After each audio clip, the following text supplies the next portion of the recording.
Shadow Era fans! Welcome to the latest edition of Shadow Era Radio, the official podcast of Wolven Studios. We've just wrapped up day one of our live stream event, which turned out great, by the way, and we're now continuing onward with even more multimedia adventures because we love you all so very much and can't stop recording and streaming things. A lot of stuff has happened since the last podcast a couple weeks ago.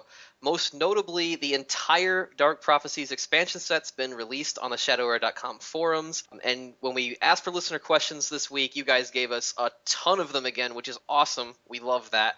But we want to go ahead and just jump right into this episode without much ado because we want to make sure we can get to as many listener questions as possible, hopefully all of them this week. But here with us today to talk about all things Shadow Era, we have Orange Hat Guy, or Nick. What's up? We have Soothslayer, or Lewis. Hello, y'all. We have Nacho Cheese, also known as Kevin. Word to your mothers. And we have Mojumbo, also known as Trevor. Hey! Alright, so the biggest news going around right now is that Dark Prophecies, the upcoming expansion set for Shadow Era, has been spoiled in its entirety, and it's all available on the test server. The public test server is at test.shadowera.com on the web, so any of you listening who aren't on the test server yet, go check it out. You can play the whole expansion for free. All of the cards are right there for you to help test. And the more games that everyone plays, the faster we can get through all the testing and get this thing pushed out to the live version, which is awesome. So what are you guys seeing out there in the community now that the whole set's been spoiled and everyone's seen it and they've been playing with it? How are people responding? People are loving it. I've not seen anything negative about it. I mean, people have, their complaints about, specific cards or whatever, but the set itself has been received incredibly well. Yeah, I definitely have to back up. I've definitely seen a lot of really positive feedback. People are loving a lot of the new interactions, a lot of new toys. Some of the lesser played heroes are getting out to really kind of make them more competitive in matches that were tougher for them. People are really liking some of the new archetypes and stuff they can build now. Definitely are a lot of positive vibes flowing around. Absolutely, that's what I've been seeing too. Everyone, of course, forum threads where people are like, "Oh, this card is overpowered, even though I never played with it. I just know." But other than that, yeah, everyone's been really excited. I'm really excited about it. I think the set turned out fantastically. As far as cries of overpower without testing, how would that be different than any other day? So true. Just another day in the video game world. So now that the set is completely out there and we can talk about it without reservations, what is your guys' favorite cards from the new set? What was your favorite to design, or your favorite to play with, or your most happy exists? Whatever. Card I'm most happy exists is Word of the Prophet. I absolutely love that kind of card. It opens up so much more deck building philosophies and strategies. It's going to be incredible, especially going back to some older cards now. Set 1 cards that didn't see a whole lot of play are going to be able to see more play. Stuff like, Eternal Renewal is going to be a great card because you're not immediately screwed if you draw your 1 copy of it. It opens up so many doors. I love it. Yeah, I can definitely get on board with that one. I'm still a really big fan of Fury and Terror. He was one of our earliest spoilers, but that guy, I really love direct damage strategies, and that guy is just awesome. I like Fury and Terror as well because of his ability to, he not only does he come out and he hits all these allies for damage, but he's also immune to your own supernova. True, and if I ever played those, that would be a huge bonus. No, it would, but players unlike yourself who consider that every mage should run multiple copies of Supernova without exception, players unlike you, it's a great add to the Shadow decks. I 100% agree. Fury and Terror is a great ally, but there's a greater ally. IO Void Leviathan. That's my pick. Favorite card in set. Wanna know why? Because the inner Timmy in me loves it. 10 attack Leviathans are a real deal, man. Real deal. You're on notice. There's probably nothing more satisfying than managing to work up like a 10 attack Leviathan in an Elementalist deck and just be like, Hulk smash! Yeah. It's funny because most people would assume that I'm going to pick a priest card, but I'm actually going to go against it. I'm going to say my favorite is Antimatter. Whoa. Yes. Just savor that, sir. Yes. I'm going to say Antimatter because it opens up something, more complex strategies that we don't have a whole lot of currently in Shadow Era, where it allows you to loot your deck, basically. Where you can only have, 1 copy of Severed Ties, or 1 copy of, some random, maybe not Acid Jet, or 1 Leyline or something that you don't use in every match, and allows you to just loot your deck and fill your graveyard with cards that, like, Eternal Renewal, or Infinity Court. It allows you to really use your entire deck as your hand. And just fill your graveyard with stuff you'll just get back later and really just dig for what you need in that situation. Whereas a lot of other draw engines, you're drawing hoping to find something, where here it allows you to use both your deck and your graveyard as a complete package in such a way that wasn't really accessible in such a way up until now. My favorite card is going to be Enchanted Forest because it brings a whole lot to the game that's really never been there before. Previously, if a priest had Tidal Wave in their hand, they could guarantee the casting of that Tidal Wave. But now with Enchanted Forest, that's not the case anymore. They can actually be stopped. Previously, if a trap was down, you assumed it was either a net trap or a snare trap. Now, you can't be sure. Now your allies could be safe, and it's your abilities that are danger. The safe plays have definitely changed. But what I really love about the card is previously traps and other cards that are control-based are either about tempo or card advantage. In technicality, Enchanted Forest doesn't give you either. It doesn't give you extra board presence, and it doesn't give you any extra cards. What it does do is it completely screws up the opponent's turn. When we saw it in the live stream earlier, whenever an opponent tried to play a perfect shot, the Enchanted Forest locked it out. That cost them their entire turn trying to get a perfect shot off. Yep. Instead of 4 resources for a perfect shot, they had to spend 8 resources for it, and that was a huge detriment in that game. Shot wasn't quite so perfect. Nope, they missed the first one. Now that Lewis has mentioned it too, I also really like what has happened to elementals. I always felt like I wanted to be more of an elemental player, but they just weren't quite doing it for me. But now the stuff that's happening in that set, if you've ever felt like elementals just were missing a little something to their style, you should check out Dark Prophecies because they have got it going on now. It's like that for like every class now too. It's like every class had that something they were missing, but now they got it going on. Not unlike Stacy's mom. Yeah, just like Stacy's mom.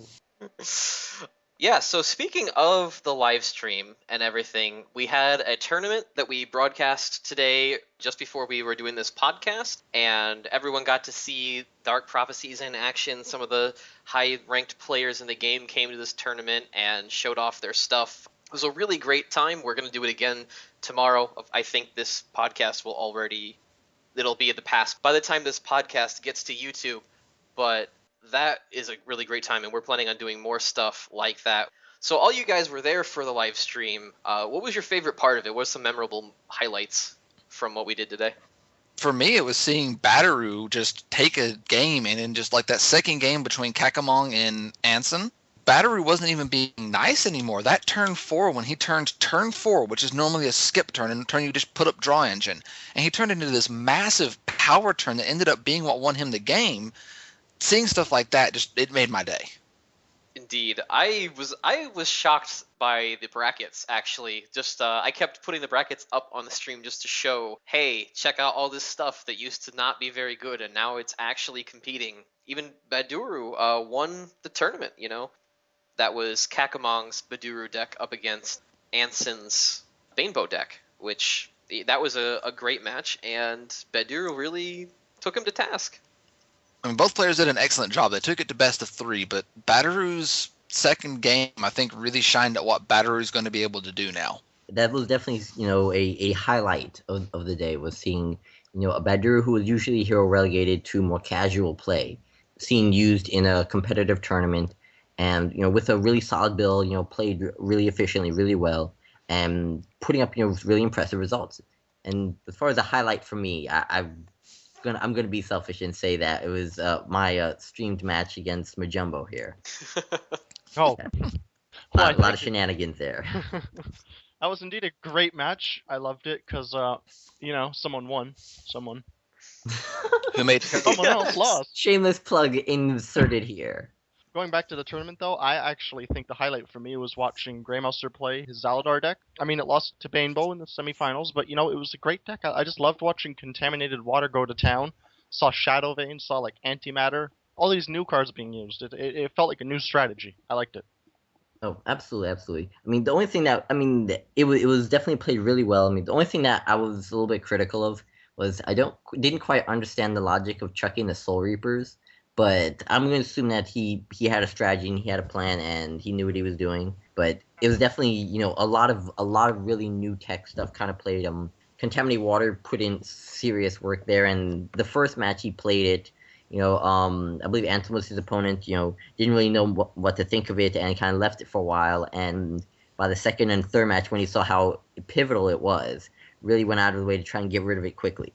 That's actually a really good point you make about the antimatter there discarding the Soul Reapers, because what I think of it as is antimatter is a well-balanced card because you draw 2 and you have to discard one of the 2 cards you draw. So you think about it, you go, he discarded Soul Reaper, that can't be good.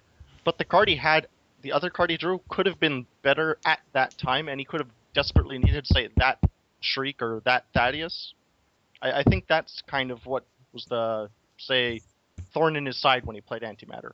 Perhaps, that's the side effect to playing a card like that, where you're really looting your deck, where unless you have some way of cycling it, it really is, a little bit more unforgiving to do that. It really stuck out to me about, the tournament. It's much like what everybody's, said already. Like, I've seen games in the past, other card games that I've played, where set 2 would come out, and I'd see all these new cards and all these new strategies, and people be trying to use them, but they're always getting countered by set 1 tricks.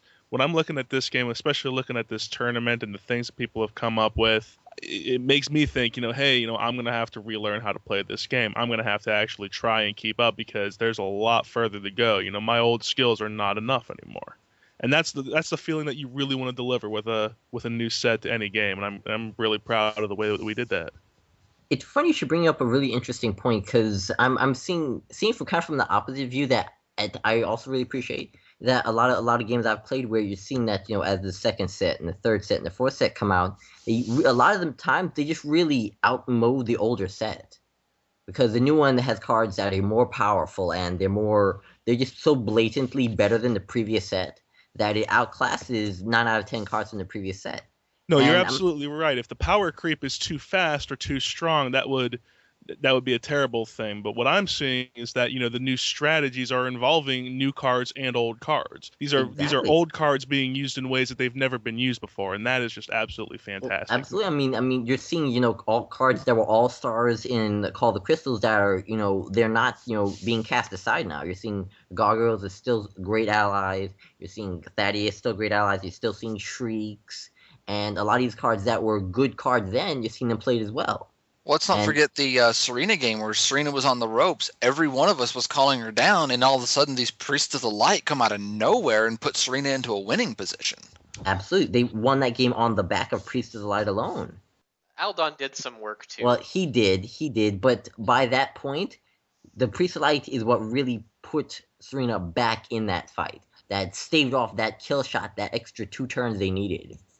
And that's exactly what I'm talking about with all this. Seeing these old cards being used in new ways and winning games, it's a fantastic environment already, and I really cannot wait to see the way it evolves. Oh, absolutely. So yeah, we had a great time overall on the live stream. It was fantastic. And we're going to do one again tomorrow, and we're going to try to do these more often. If you guys really like seeing live stream events or anything like that, let us know. We want feedback on what you guys want to see from us in terms of events and special things. If you guys like seeing weekly live streams or more often than weekly live streams, and you guys want to turn out for that and tune in, let us know. Shadowware.com forums or any other place you can find us in the YouTube comments here. We love hearing from you guys about what you guys want to see. If that's something you like, then we're going to do more of it. Just give us the feedback. All right, so let's go ahead and just move on to the listener questions now, of which we have many. Let's go ahead and start with a potentially controversial one. Aract wants to know, why do we hate lockdown? The lockdown archetype where you are able to just counter everything your opponent does until they can't do anything anymore. I'm going to jump in and say that I wouldn't so much say that we hate lockdown. I would say that a lot of the current lockdown in Call of the Crystals, and we haven't seen a whole lot of it yet in Dark Prophecies, but obviously people are going to really explore and find some ways of trying to really implement that older style with the newer set. The problem with a lot of the current lockdowns is that it makes it where any play your opponent makes is completely 100% irrelevant. They do not do anything, and there's really no point in your opponent doing anything. And that really kind of denies the opponent any sort of interacting with the game at all. And that's something that really just kind of decreases the quality of the game for everybody. So we're trying to, shift that from a state of complete interaction denial to a state where instead of denying them any play, instead of kind of punishing them, where we saw in match earlier with contaminated water, instead of denying him that 1 health on his allies, it kind of punished him where he said, okay, fine, you can get rid of this, but you have to sacrifice your shadow energy to do it, and you don't have to sacrifice a small amount either. So it styles kind of like that, where you can kind of lock the board and lock the game a little bit, but through more of punishing strategies where you penalize your opponent for really kind of trying to take the lock from you. It's a different style of lock. Yeah, if I could just jump in there actually and add a point onto that. In the finals, we saw Badaru and Banebo heading off against each other. And Kevin mentioned earlier this turn 4 power play that Badaru made, right, Kevin, to win? Yep. On turn 5, he then crushes them with 2 traps. 1 Enchanted Forest, 1 Snare Trap. That right there is like a soft lock, and that lock was effective. It really helped seal that deal. It was like a win more type situation. And we don't hate that. We're not against that. We like that kind of a soft lock situation. What we don't like is more the Mill Stalker stall you for 13 turns, do nothing kind of play, where, like Lewis says, you're completely non-interactive. It's just not really doing anything. We don't like it when it's, say, prolonged for too long. Yeah, there's not draw go is not exactly something fun to do 3, 4, 5 times in a row, or just sitting there. It's like, yeah, I passed my turn. I'm just gonna hand lock and just keep passing. Yeah, it's not fun to do that for too long in a row. Absolutely. It should also be noted that if you're looking for a hard lock strategy where it's not necessarily out of the question at some point in the future, but it has to be an end game. It has to be something where your opponent plays against you for a long time, and then if you succeed in your strategy, you might be able to clinch a lockdown and then win quickly after that. Unlike this current Millstalker type thing where starting on turn 5, your opponent just ceases to do anything unless they're lucky enough to have the right deck archetype that can still act. Yeah, I mean, it's definitely where your lock is your end game. Your lock is your win condition where I lock it. Now, this turn or next turn, I win, game's over, shake hands, move on. Whereas instead of where Millstalker, where you fight and fight till you finally get your lock, and when you finally get the Millstalker lock going, well, now you have another 13 turns before I win. So it's not that we hate lockdown, but we're just trying to implement lockdown in, let's say, a smart, creative, and fun way. Absolutely. All right, moving on to the next question. iClips would like to know, are there any more plans on buffing cards before releasing the expansion? There are some small changes we are, discussing internally, and which you guys likely to see soon. Either the ones we have agreed on or the ones that are still being debated. But there's at this point in the development, it's very, very late in the cycle. We're like to see a couple of small changes, but most of the set is really done or close to being done. So we're just looking forward to getting this set out to you guys in the highest quality we can, as quickly as we can, so that you guys can really enjoy it and take your time and savor it. Yeah, that is exactly it. Next up, Indeed wants to know, he says to him, the Shadow Era community is what makes the game stand out among other TCGs. What makes Shadow Era unique for you? The community is absolutely a big part of it for me as well, but what's really important to me about this game, it really makes it stick out to me, and why I committed myself to it the way I did, is because this is the first TCG I can ever play while pooping. What? I'm seeing that, like, why are you bothering to write that? I saw that in the notes, and I was just like, that's obviously a joke. Who added that to try to make Nick chuckle? And I was like, oh, it was Nick who wrote that. To make all of us chuckle. In fairness, you probably thought it was me trying to sneak one in on you guys. Yeah. I actually did. Well done. Well done. Well done, Nick. Well done. I do want to add something to this before we move on, though. Sure. Yeah, I will say that I do love the Shadow community as well. I mean, it's a lot of known faces, a lot of new faces, a lot of people cycling in, cycling out. I don't know. I equate it to a very dysfunctional family where there's elders, people who've been around for a while, and there's the trolls, and we all for the most part get along rather well and very self-contained. And I love that about the community. It's a very family type. Not I don't know if I would say family friendly, but it's very Definitely not family self-contained. friendly all the time. Very self-contained, and I agree with Nick. I'm family friendly. It's self-contained, and the fact that you can interact with this self-contained family while on the commode is just gorgeous. All right, moving away from the bathroom analogies because that just can go nowhere good. No, it's Uh, positive. Well, it goes somewhere, but not positive. King K would like to know our thoughts on the frequency of future expansions, because everyone knows that Dark Prophecies took a little bit longer to release than we expected. He just wanted to know what our plans and thoughts were around that. Well, one of the things is we've learned a lot from our time making Dark Prophecies, and we're absolutely looking into ways to make our releases much more efficient. We don't want to have to wait another year for an expansion. But we also know that a lot of our players do play physical and digital and aren't looking to spend ridiculous amounts of money on both. So we are keeping those kinds of things in mind. We're not at a point yet where we can really go into the details of what we're planning for our releases, but I can say that we have taken it into mind. It is something that we are watching for. Yep, I think that just about sums it up right there. And along similar lines, Maximont wants to know what is the appropriate size for future expansions. I like the sizes as they have been, and I've not really heard anybody tell me that they feel that they're too big or too small. But if that's what you think, that's exactly the kind of feedback we'd love to hear. Please, by all means, let us know what you think about that. Yeah, personally, that was one of the things that I liked about when I first discovered Shadow Era and was getting into it. The set was large enough to have a good amount of variety, but it wasn't so huge that you became overwhelmed and you were collecting a lot of cards that seemed silly and superfluous, and just it becomes this huge financial or investment or a time investment, depending, because our game is free to play. But we like the sets to be big enough that be interesting, but small enough to be manageable. And whether we're actually hitting that mark or needs to be adjusted, I think Nick hit it right on the head. Let us know. Post stuff in the forums, discuss this with other people, discuss this with us. We, again, do actually pay attention to all this stuff, and your feedback is taken into consideration as we move forward with everything. Next up, Adam Zed wants to know if we're going to change our policy on balancing in the future. Why not consider, he asks, taking full advantage of the digital medium and allow changes to be made within, say, 3 months of the release? We actually are probably not going to go that far. The reason for it being, we want to make the physical version and the digital version of the game sync up as nicely as possible.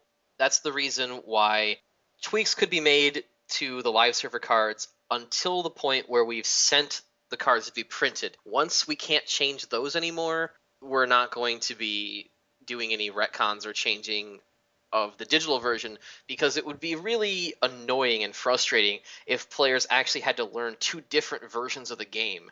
You could actually imagine where if we did some certain balance tweaks here or there, eventually, systemically over time, you would actually end up with games that were completely different from each other in the physical and digital forms. So it's not about, how long after we've released the set digitally, it's about whether or not the print version can be changed. And if it ever were to happen that after a physical set were printed and a problem arose that had to be changed, we would change it to balance the game if that were to become a reality, which it is likely to as we progress in sets. Old cards might be warped in ways that we didn't foresee. So it's very possible that some cards would have to be changed in the live version and errated on the physical version, where it'd have to provide a rule of how that card is treated. But we want to keep that to an absolute minimum, and that's going to be our goal for a while. And kind of on top of that is quality is something that we've always gone for. That's one of the reasons the expansion took so long, is we wanted to make sure it was perfect. The same is going to keep going forward. We're going to keep testing and making sure the game is running clean. If a problem is spotted, we're going to do everything in our power to fix it. If something gets by the entire community and actually makes it to the printer, we're going to do what is necessary. Absolutely. And we don't know even exactly what that might look like, erratas, it might look like bans. We are just hoping that we can wait as long as possible before that happens. We won't let the game die to balance issues for the sake of this policy. It's just that that's something we're trying to make a priority. But keeping the game healthy is obviously the most important priority, because if the game dies, that would be very sad for everybody. Definitely. All right, so next up we've got Joey Boy with the greatest spelling ever, and he wants to know, he says he browsed over the allies from the expansion and can't help but notice that there are more noteworthy 1 and 2 cost allies on the Shadow faction than the Human faction. Is this going to be a permanent imbalance, or are we going to balance it back out in future expansions? Lewis, what do you think about that? Well, I do want to say that, browsing over the allies and playing with the allies are two very different experiences. Whereas a lot of the allies at face value, they seem stronger on the Shadow side. But through testing, we found that the humans definitely have some very, very strong. I mean, a lot of people have commented how Champion of Irem is a very strong ally. I'm not sure I agree outright that Shadows are radically better, or at least just blatantly better. But I will say that we try and keep them in sync with each other, just in different ways. Whereas the Shadow ones tend to be a little bit more defensive and a little bit more focus on getting to their bigger cost allies, which tend to be a little bit stronger. Your Shadow Knights, your Brooding Minotaurs, Ogloss. A lot of these guys, Kairos. Whereas the humans tend to be pretty self-contained in the earlier game with your Jasmines, your Seductress. Now you have Champion of Irem and Puin and these guys that tend to be a little bit more self-contained early. They're, especially a little bit more aggressive with allies like Alden to help them. It's a little bit of a mix and match there, but I wouldn't say that Shadows are point blank better. I also think I would agree with the statement that the Shadow allies that are 1 and 2 costs from the Dark Prophecies set are more straightforward than the human allies. I think the human low-cost allies, they have their uses, but it's not the same kind of use that's just like, oh, it's turn 1, I drop this guy, he punches someone in the face, and then he dies, and that's what he's for. You can immediately tell what these 1 and 2 cost Shadow allies are for. The human allies have a little bit more subtlety to their uses. I don't think they're actually inferior, they're just used a little bit differently, and this actually balances out something that was the case in the first set, where you had a lot of human allies at 1 and 2 costs that were a lot better than a lot of the things that the Shadow had in that cost range, or at least more straightforward, useful in the early game. So when you take both sets combined as a whole, I don't think you actually will find an imbalance of any kind like that. And last but not least, Trevor, since we have you on here and you are our balance dictator, what do you think about the idea that low-cost allies in the expansion are imbalanced? Well, as the balance dictator, no. Actually, you really kind of hit the nail on the head. It's a very fair point to say the Shadow early drops, they kind of seem straightforward. It's like, oh, I just play this guy, beat him up. Simple. But something like a Twilight Tribe Herald or like even a Champion of a Room, you kind of got to look at it a bit more, maybe try the guy out. Like it says in his question, he browsed over the allies. He didn't really kind of, put them through the grinder per se. So if you try them out and you try them in the right deck, you'll probably find that they have their place. Next up, Preybird, who really loves trolling us in these question threads. And Preybird, don't apologize. I love it. If we had more time to get to answer them all the time, we totally would. This week, he wants to know, to be or not to be? That's my question. You sunk my battleship. Cheese. That is all. I personally prefer a more quantum state of being, which typically renders that question irrelevant.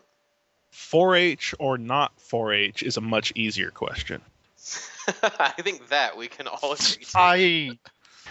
I choose not to be. And that's your choice, and I respect it. 'Tis nobler in the mind. When Jumbo's the morbid one amongst the group. So, if you aren't, what are you? Exactly.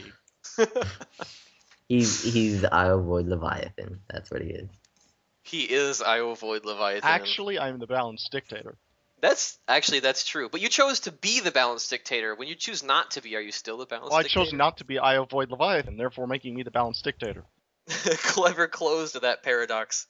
Alright, next up, Flying Ferrari wants to know, with an excessive number of periods, what do you think about Darkclaw? I think that's a lot of periods. As far as what I think about Darkclaw, I think Darkclaw is in a better place than people give him credit for right now. Because the problem with Darkclaw is that Darkclaw has always been seen as the solo hero up until the last iteration of Call of the Crystals, where Moonstalker really took over that role through his native ability to hide. Whereas now you really have to think of Darkclaw in more of a different vein, where he's more of a mirror to Gwen and Serena, where instead of just running weapons only, he can run weapons and allies really kind of work a tag team type of aggressive style. Personally, I think he's a great hero. He fits the Wolven build. He gives them some aggression in a class pool that's typically all about allies. He supports it with their natural weapons, and I think that overall he's just a fantastic hero. His biggest problem has always been his inability to deal with certain fatties, and I think the expansion gave him a lot of answers for that.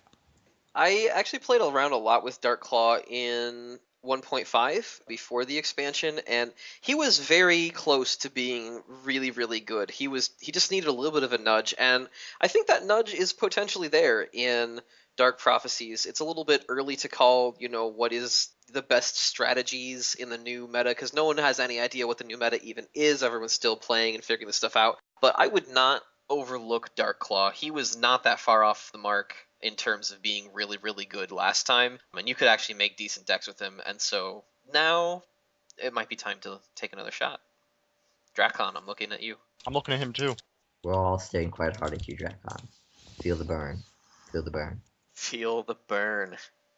Next up, Razy and a whole bunch of other people would like to know if they can have an update on the single-player campaign, because we did say we were going to get a big overhaul. It wasn't just going to be these random AI matches. There was going to be more story. There was going to be some exclusive cards. A lot of stuff got promised, and we're working on it. Kevin, what do you want to tell us about where we're at with the single-player campaign stuff? So kind of exactly that. It is a complete overhaul. Think of it as like Shadow Era 3.0. There's so many new features that are being added, new ways for the AI to use the decks, new cards. The entire campaign introduces a new mode into the game. So much is being added that there's just a lot of development time on initially getting that started. It is underway. We are working to get it to you as quickly as possible, but as always, quality is our absolute top priority. We'll get it out as soon as it's perfect. So there you go. Single-player campaign, it's happening as soon as we can make it happen. I'm sure that that's one thing that you see a lot in video games. A lot of game developers are always just like, well, it'll be out when it's ready, and you just kind of have to do that. Next up, Pandemonium wants to know where Snake Charmer is. The card was being implemented when suddenly the programmer suffered a fatal heart attack. The balanced peril was no more. Remember, people, check the card rulings database. We actually have a Q&A on this. It asks, is Fire Snake meant to be imbalanced? The answer is yes. If you try to fix it, peril. Tamper with the snake at your own risk. That should have been the flavor text. That should have been the It flavor. be the flavor text on reprint. Yeah, somebody take that and submit it as a flavor text for something. Like submit that for a contest somewhere, something like that. Yeah, I want that to be a thing. Yeah. All right, so moving on in any case. Nate the Great asks, how was your day? Thanks, Nate. It was great. How was yours? He also wants to know, what is your favorite pre-Dark Prophecies and post-Dark Prophecies deck after all the cards were set for Call of the Crystals? Mine was my old elemental deck with a Zaladar. I could make it change gears mid-combat and switch from like a control deck over to a mill deck. It was just really, really fun because just the way it played was very, very tailored to me specifically. My new favorite deck is a Terradune recycling deck that just recycles crippling blows forever and ever. Before Dark Prophecies, mine was, I'm going to go with my 1.26 Jericho deck, where it was just a monster deck that just was never fully out of matches. And I've literally won matches where I had decked out, and 5-6 turns after I decked out, I still found a way to come back. So it was definitely a deck that was never really fully out of games. So that was my favorite before and afterwards. I have two decks that are my favorite now. One, which we showcased in the live stream, which is my Zana attachment deck, and the other, which I have not even used on the test server yet, which is my Elementalist Lone Gunman deck. Definitely a fun deck I haven't really showcased yet, so maybe on another stream I'll use it. So my favorite set one deck, I had a solo Amber Dimension Ripper Abuse deck, and it was just the reason I love playing it is that it was different from what you're used to seeing. People see Amber, they think something else. I got to play cards that most people thought, were unplayable. Shield Bash, stuff like that. I used strategies in this deck that people were not used to seeing. Now, with set 2 out, I'm going to be playing around with a lot of different decks, having a lot of different fun, but I'm probably not going to settle on a favorite. until people have kind of made up their minds about which cards are unpopular, and I'm gonna use a deck that's going to be using those unpopular cards. Yeah, I've been on the receiving end of his junk Amber deck. It's annoying because everything he gives you is like junk. It's like, wow, thanks. I really needed that campfire stories. Awesome, sir. Thanks. It's a great strategy though.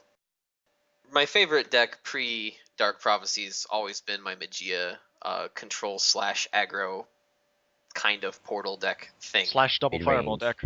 Yeah, it's a double fireball deck is what it is. / anti-nova. It was able to switch back and forth between control and aggro however it wanted. I also really liked the Gwen deck that I had, the allies plus rapid fire, again very versatile deck. And I really like versatility in my decks, and right now I'm really liking Zaladar with the new set. There's just a lot of elemental tools that I've always wished for that are finally here.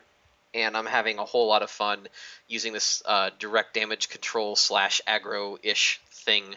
That's pretty sweet, and I think it's gonna be a deck that you guys will see in the It's meta. gonna be a long time before touchdown brings you around again to find. Your podcasting privileges have been reversed. Rocket Man.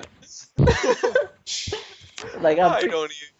All right. I just okay. So moving on. My favorite Dire deck. Wolven wants to know. Hey, I need to say my favorite deck. You can't cut me out. Okay. We're playing your game Trevor's today. You don't favorite get deck. to say. Whoa. BM. He's a dictator. He can tell us Yeah. what That's he true. wants He's to a say. dictator. It's his Telling job to dictate. Trevor, your favorite decks pre and post? Pre Dark Prophecies, it definitely has to be my Zana Mornblade deck. I've always been a fan of, making a bunch of allies appear on the board and then tidal waving them all away. And then you get a big 5-attack Mornblade and you send it at their throat and they die in like 3 hits. That was always the coolest thing ever. I had a lot of fun with that deck. Sadly, there was a time when Logan was very powerful and he shut that down hard, so it was never really top tier. But it was fun, and it always had a special spot, so I liked it. These days in Dark Prophecies, obviously it's Elementalist. It's right back to I Avoid Leviathan. It's the Balanced Dictator's deck. Remember that. That's good to know. That deck has been now dubbed the Dictator. Next up, Dire Wolfen wants to know, sales for the physical cards for Dark Prophecy seem a little sluggish. Is there any chance of lowering the thresholds? Because it would really suck if we didn't hit the bonus values. Well, the thresholds were very, very low last time, and that kind of devalued the cards on the aftermarket a little more than we wanted them to. So we've increased the thresholds a little bit more, so we have a better environment afterwards. Next up, we have a very interesting question from Mr. Boe. He wants to know, is Master Trap Setter better than Fire Snake?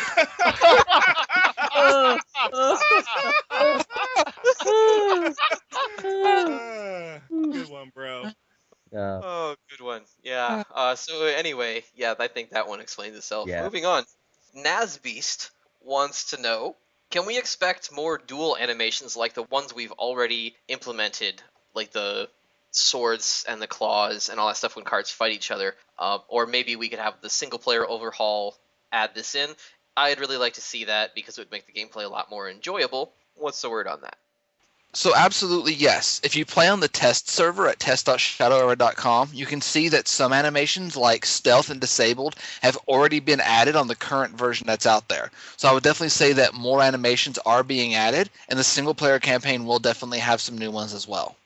Nazbeast also wants to know, why haven't we nerfed Fire Snake yet? Well, actually, we tried to nerf him once, and that's how we lost Razcrux. And honestly, the rest of us are too scared to try it again. Risky business. All right. Next up, we have Shadow Wind, who asked us several questions, and because we're so awesome, we're going to answer as many of them as we can. First up, he wants to know, how does he play better and get out of the 120 to 140 rating range? That's a question that has a very easy answer, actually. Practice makes perfect. You just gotta practice more. If you play more games, you'll get better. If you watch what other people are doing, if you watch what they're playing, what kind of cards they're using, what kind of cards you're using, if you think about why you're losing, why you're winning, make all the correct decisions, you'll get better. Second thing you can do, feel free to watch replays. Replays of high-level players, they'll give you lots of insight on how to play, how to build your decks, the type of plays to make. You should definitely take that approach. Play, watch replays, it'll all come together on its own. Oh, absolutely. Absolutely. I also want to add to that, in lieu of our last two questions, add more Fire Snake. Shadow Winds also wants to know, what's the secret to being as awesome as the design team? It's got to be in the hat. I mean, 2 out of 5 of us. How many of us are there? 2 out of 8 of us. 3 out of 8 You of don't us even have know how awesome many hats. people are There's on our 7 on team. the 2 out of 5. team, Two of us and one is the okay, boss, so I don't know if so- he counts. So I was I know I counting my don't count hat. because I'm not to be. I can't count, so I'm not part of that. Whenever you appear, you count. So we have 6.5 of us. So the truth is, you have to become this quantum entity that changes its mass constantly, and then you can be as awesome as If you us. do not understand Higgs boson, you cannot be on the design team. Straight up. All right. Pizza or hamburgers is his next question. I prefer both whenever possible. That's actually how I change my mass and fluctuate. See that? Segway. They go, well applied attempt, Mr. Hat. Well applied. Thank you. I'm personally offended you added hamburgers to this question at all. The pizza's insulted. I agree completely with Lewis. Pizza is so far superior to hamburgers that there's not even an appropriate analogy for me to describe the inferiority of hamburgers when compared with pizza. Pizza. For me, it depends. If you're talking about cold out of the fridge, give me pizza. If you're talking about piping hot, man, a cheeseburger. What? What is this nonsense? There is Okay. nothing better than cold pizza on the face of this planet. Wow. Okay, cheeseburgers are great, but still not. They don't top pizza. I'm a New Yorker and I'm a bit of a pizza snob. I'm not gonna lie. So yeah, for me, pizzas over burgers every day. Do you go to Papa John's? And here we have the pizza troll, ladies and gentlemen. And the last question Shadow Winds asked, do you want to join me in taking over the universe with my magic box? I have a Is long. it bigger on the inside? I don't know. It might be. I have a Whoa. very If long it's not, then it doesn't have time and relative dimensions in space, and I'm not interested. Well, it also means you can't take your screwdriver. What? This is about a TV show, I'm sure. Kevin of it. got that. Kevin got that. I actually have a long-standing strategy. If I support anybody who wants to control the universe, I just don't support any of them exclusively until it becomes apparent of which one's going to win, in which case I will become his right-hand man and forget everybody else. Orange Hat Guy is master fence sitter. So, yeah, I think that pretty much sums up our feeling on the magic box. That's pretty much all the time we have for today. So hopefully you guys enjoyed listening. Be sure to come over to the shadowera.com forums. That's where we take all these listener questions, and that's where we have this really amazing community. So if you want your questions to get through to us, come over to shadowera.com, check out the forums, and have a great time over there. Thanks for tuning into Shadow Era Radio, where the drinks are hot, the snakes are cold, and the O penis is never censored.